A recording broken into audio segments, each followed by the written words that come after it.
Hallelujah. परमेश्वर आप सभी लोगों को आशीष दे, बरकत दे। आज एक बार फिर से मैं आपके सामने आया हूँ और एक वचन को देने के लिए, जिसका विषय है हम सबकी जिम्मेदारी बनती है कि हम प्रभु यीशु मसीह नासरी का सुसमाचार को फैलाएं और लोगों तक पहुँचाएं। परमेश्वर के लोगों, परमेश्वर प्रभु यीशु मसीह का वचन फैलाने के लिए जिम्मेदारी हम सब का बनता है। ये जिम्मेदारी सिर्फ पास्टर्स का नहीं है, ये जिम्मेदारी सिर्फ लीडर्स का नहीं है, ये जिम्मेदारी सिर्फ ले लीडर्स का नहीं है, या ये जिम्मेदारी उनका नहीं है जो सिर्फ वो जो पास्टर्स की कमेटी में है, सिर्फ उन्हीं का जिम्मेदारी नहीं है, बल्कि ये वचन को फैलाने का, वचन यीशु मसीह के सुसमाचार को लोगों तक पहुंचाने का जो कर्तव्य है, जो काम है, वो हम सब का है। जो यीशु मसीह नासरी को उद्धारकर्ता करके परमेश्वर मानते हैं अपने जीवन का, उस हर एक व्यक्ति की जिम्मेदारी बनती है कि यीशु मसीह नासरी का सुसमाचार को फैलाएं, लोगों तक पहुंचाएं। ये हर एक व्यक्ति की जिम्मेदारी है, क्योंकि लोग इंतजार कर रहे हैं, लोगों के पास आशा नहीं है, लोग निराशा में अपने जीवन को व्यतीत कर रहे हैं। लोगों के पास धन है, दौलत है, शौहरत है, लेकिन उनके फिर भी उनके मन में जो है निराशा है, आशा नहीं है। वो आज भी आशा को ढूंढ रहे हैं, होप को ढूंढ रहे हैं, ज्योति को ढूंढ रहे हैं। इसका रीजन ये है क्योंकि उनके पास जो स्वर्गीय ज्योति होती है, जो स्वर्गीय आशा होती है, वो उनके पास नहीं पहुंची। और उन तक कैसे वो ज्योति, वो आशा पहुंचेगी? वो हर एक उस व्यक्ति के माध्यम से पहुंचेगी जो यीशु मसीह नासरी पर विश्वास करता है। वो व्यक्ति जाएगा और वो यीशु मसीह का वचन उसको जब पहुंचाएगा, सुनाएगा, जब जाके उसकी जिंदगी के अंदर निराशा आशा में बदल जाएगी, अंधकार ज्योति में बदल जाएगा। ये हर एक व्यक्ति की रिस्पॉन्सिबिलिटी है कि यीशु मसीह नासरी का सुसमाचार को लोगों तक पहुंचाएं। इसलिए हर एक उस व्यक्ति को जो यीशु पर विश्वास करता है, जो यीशु नासरी पर विश्वास करता है, उस हर एक व्यक्ति को इस अंत के दिनों में बोल्ड होना है, इस अंत के दिनों में जुनूनी होना है, पैशनेट होना है। किसके लिए? यीशु का सुसमाचार को लोगों तक पहुंचाने के लिए, ताकि उनको भी अवसर मिले यीशु मसीह नासरी के बारे में जानने का। उनके पास कैसे वचन पहुंचेगा? आपके माध्यम से। तो उसके लिए क्या करना है? जुनूनी रहना है, वचन को पढ़ना है, प्रार्थना लौलीनता के संग करते रहना है। जब हम प्रार्थना करते हैं, जब जाके परमेश्वर के उद्देश्य में चलते हैं, जो परमेश्वर के पर्पस के लिए हम जीना शुरू कर देते हैं, जब हम प्रार्थना में अपने जीवन को व्यतीत करते हैं। आज के दिनों में सभी लोग अपने परिवार में बिजी हैं, अपनी जॉब में बिजी हैं, अपने कामों में बिजी हैं। कि ये मसीहत है? क्या ये परमेश्वर ने सिर्फ इसलिए बुलाया था हमको? परमेश्वर के लोगों, जिस दिन वचन आपने सुना, उस दिन से आपकी रिस्पॉन्सिबिलिटी बन जाती है, कर्तव्य बन जाता है कि आप दूसरे लोगों को भी वचन को सुनाएं। उसी सेम डे से लोग इंतजार कर रहे हैं उस प्रेम का, परमेश्वर के प्रेम को जाहिर करें लोगों के ऊपर। आपकी जिंदगी के ऊपर वो है, वो परमेश्वर का प्रेम है जो दूसरे लोग अभी नहीं देख पाए। आप जब तक जाएंगे नहीं, वो परमेश्वर के प्रेम को कभी नहीं जान पाएंगे। तो आपको घर से निकलना पड़ेगा, आपको अपने फैमिली में बताना पड़ेगा, आपको अपने रिलेटिव्स में बताना पड़ेगा, आपको अपने दोस्तों में बताना पड़ेगा, आपको अपनी जॉब पर बताना पड़ेगा। टेल देम अबाउट जीसस, बताओ उनको जीसस के बारे में। द किंग ऑफ किंग, राजाओं का राजा, वो फिर से दोबारा आ रहा है। इसलिए अभी हम लोग उसके लिए जिए। अगर अभी तक आप सिर्फ अपने लिए जी रहे थे, अब समय आ गया है उसके लिए जिए। मैं ये नहीं कह रहा कि काम करना छोड़ दो, मैं ये नहीं कह रहा कि आपका परिवार को देखना छोड़ दो, नो नो। मैं सिर्फ ये कह रहा हूं कि अगर आप जॉब पर हैं, यीशु के बारे में बताओ उनको, ताकि जो खोए हुए हैं उनको स्वर्ग में लेकर आ सके। वो कैसे होगा? होगा आपके माध्यम से। परमेश्वर इंतजार कर रहा है आपके लिए कि आप जाएं और इस काम को करें। हालेलुया।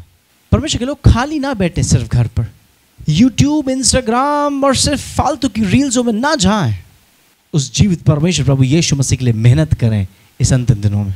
ये वो राइट टाइम है उसके लिए कुछ कर गुजरने का। ये वो राइट टाइम है। हालेलुया। आपको पता है पौलुस कितना डेस्परेट था। जिस दिन उसने परमेश्वर प्रभु यीशु मसीह को एक बार जब उससे बातचीत करी, जब उसके प्रेम को देखा, उसी सेम डे से पौलुस उसने परमेश्वर प्रभु यीशु मसीह के प्रेम को जैसे देखा, उसने सुसमाचार सुनाना शुरू कर दिया। हालेलुया। वो पैशनेट हो गया, वो बोल्ड हो गया, वो बहादुर बन गया, क्योंकि उसने परमेश्वर के प्रेम को चख लिया था। वो परमेश्वर की बातों को अपने तक सीमित लेकर नहीं बैठा, बल्कि उसने दूसरों तक पहुंचाया। आमीन। एक जगह से दूसरी जगह, दूसरी जगह से तीसरी जगह वो जाता गया। वो जुनूनी था और बोल्डनेस के साथ, बहादुरता के साथ, दृढ़ता के साथ उसने परमेश्वर प्रभु यीशु मसीह के वचन को सुनाया। आमीन। हालेलुया। परमेश्वर के लोगों, जब हम देखते हैं इफिसस के शहर में कि परमेश्वर प्रभु यीशु मसीह का वचन किस प्रकार से फैलता चलेगा, वो कैसे हुआ, पौलुस ने कैसे कर दिखाया। पता है कैसे? वो बहादुर था, सबसे पहला बिंदु। वो बोल्ड था बोलने में। दूसरा बिंदु, वो जुनूनी था, पैशनेट था, वो प्रेमी था, परमेश्वर से मोहब्बत करता था, प्रेम करता था, वो उसके काम को पूरा करना चाहता था। हालेलुया। परमेश्वर के लोगों, क्या हुआ जब हम देखते हैं पौलुस बोल्ड था, पैशनेट था और विश्वास योग्य था। मतलब पौलुस जो था वो बहादुर था, जुनूनी था और विश्वास योग्य था पौलुस। और जब पौलुस इन तीनों क्वालिटीज को लेकर चलता था, वो एक जगह रुका नहीं, उसने यीशु के प्रेम को जाहिर किया दूसरे लोगों के ऊपर। आमीन। हालेलुया। ये सारी बातें आपको देखने को मिलेंगी प्रेरितों के काम उसका 19वां अध्याय में। आप पूरा पढ़ेंगे तो आप अच्छे समझ पाएंगे। निकालेंगे मेरे संग वचन क्या बोलता है। मरकुस की पुस्तक उसका 16वां अध्याय और उसकी 20वीं आयत। और उन्होंने निकलकर हर जगह प्रचार किया। सुनिएगा बड़े ध्यान से। उन्होंने निकलकर हर जगह प्रचार किया और प्रभु उनके साथ काम करता रहा। सुना आपने? उन्होंने निकलकर हर जगह उन्होंने प्रचार किया। उन्होंने कोई जगह नहीं छोड़ी, हर जगह उन्होंने प्रचार किया। जीसस के बारे में उन्होंने सबको बताया और प्रभु उनके साथ काम करता रहा। जब हम परमेश्वर प्रभु यीशु मसीह का वचन को सुनाते हैं, फैलाते हैं, उन लोगों तक पहुंचाते हैं, परमेश्वर का प्रेम हमारे माध्यम से जाहिर होता है। और दूसरा बिंदु, प्रभु हमारे संग काम करना शुरू कर देता है। आमीन। लिखा हुआ और प्रभु उनके साथ काम करता रहा। कैसे? और उन चिन्हों के द्वारा जो साथ साथ होते थे, चिन्ह दिखाए और बताया, चिन्हों के माध्यम से मिरेकल्स और हीलिंग हुई, दिखाया, वहां पर दिखाया कि मैं इनके साथ हूं। आमीन।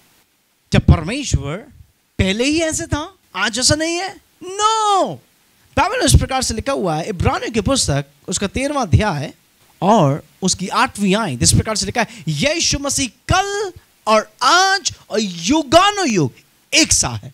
पहले भी ऐसी था और आज भी, आने वाले दिनों में भी वैसे रहेगा। हालेलुया। आमीन। परमेश्वर के लोगों, ये समय है उसके लिए जीने का, ये समय उसके लिए काम करने का। ये समय टाइम को बर्बाद करने का नहीं है, ये समय टाइम पास करने का नहीं है, इस समय उसके लिए जीने का है। Because the king of king, राजाओं का राजा दोबारा आ रहा है। आपकी मेहनत जो आप परमेश्वर के लिए करते हैं वो व्यर्थ नहीं जाएगी, वो खाली नहीं जाएगी। Because you are living for him, क्योंकि आप उसके लिए जी रहे हैं। और जब आप उसके लिए जीते हैं तो मैं सच बता रहा हूं, you will have the better life. Amen. Amen. Hallelujah. लिखा हुआ मरकुस 16वां अध्याय उसकी 20वीं आयत में, और उन्होंने निकलकर हर जगह प्रचार किया और प्रभु उनके साथ काम करता रहा और चिन्हों के द्वारा जो उसके साथ साथ होते थे वचन को दृढ़ करता रहा। सुना आपने? वचन फैला रहा है।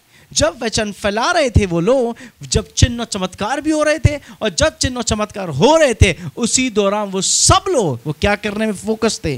उनका फोकस क्या था? वचन में लोगों को स्ट्रॉन्ग कर रहे थे, दृढ़ बना रहे थे, ताकि हर परिस्थितियों का ये लोग सामना कर सके। परमेश्वर के लोगों, आपको पौलुस की तरह बनने की आवश्यकता है। पौलुस क्या था? जुनूनी था, बहादुर था, विश्वास योग्य था और प्रेमी था। आपको उसी की तरह बनने की आवश्यकता है ताकि आप अधिकार के साथ परमेश्वर प्रभु यीशु मसीह के प्रेम को दिखा सके, लोगों तक पहुंचा सके, उसके प्रेम को लोगों तक। ये अपॉर्चुनिटी, क्योंकि ये अवसर हर किसी के पास नहीं है, ये अवसर सिर्फ आप ही के पास है, क्योंकि जीसस इज गॉड। कोई भी अवसर ना खोए दूसरों को बताने का यीशु के बारे में। हर अवसर को बहुमूल्य समझे, हर अवसर को, जिससे भी आप टकराते हैं, मिलते हैं, बात करते हैं, उसको टेल देम अबाउट जीसस, यीशु के बारे में बताएं। हालेलुया। क्योंकि यीशु ने बोला मार्ग, सत्य और जीवन मैं ही हूं। यीशु ने बोला स्वर्ग की चाबी मेरे पास है। यीशु ने बोला स्वर्ग और पृथ्वी का अधिकारी मैं हूं। आप समझ पा रहे हैं? यीशु ने बोला कि उद्धार किसी दूसरे के द्वारा नहीं, उद्धार सिर्फ एक ही के द्वारा, वो है प्रभु यीशु मसीह के द्वारा। आमीन, हालेलुया। निकालिएगा मेरे साथ मत्ती की पुस्तक उसका 10वां अध्याय, उसकी 7वीं और 8वीं आयत।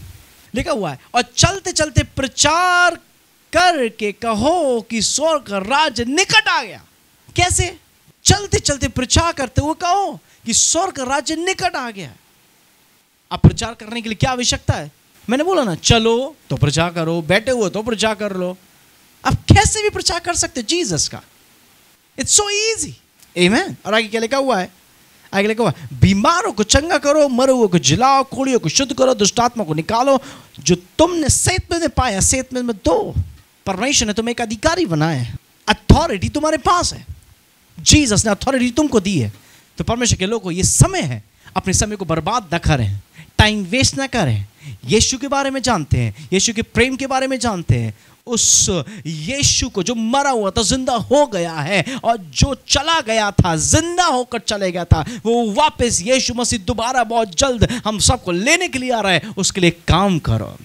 चाहे आपका प्रोफेशन कोई सा भी हो, चाहे आप टीचर हो, चाहे आप बिजनेसमैन हो, चाहे आप पास्टर हैं, चाहे आप ले लीडर्स हैं, विश्वासी हैं सेवा में, कोई भी हो, टेल एवरीवन अबाउट जीसस।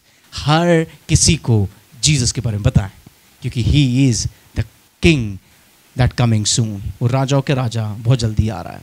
यीशु का वचन को फैलाओ, बताओ, जुनून के साथ, विश्वास योग्यता के साथ लोगों के प्रेम को जाहिर करो। मैं विश्वास करता हूँ, आशा करता हूँ ये वचन आपके दिलों में काम करेगा और आप काम करोगे। God bless you abundantly. परमेश्वर आपको आशीष दे।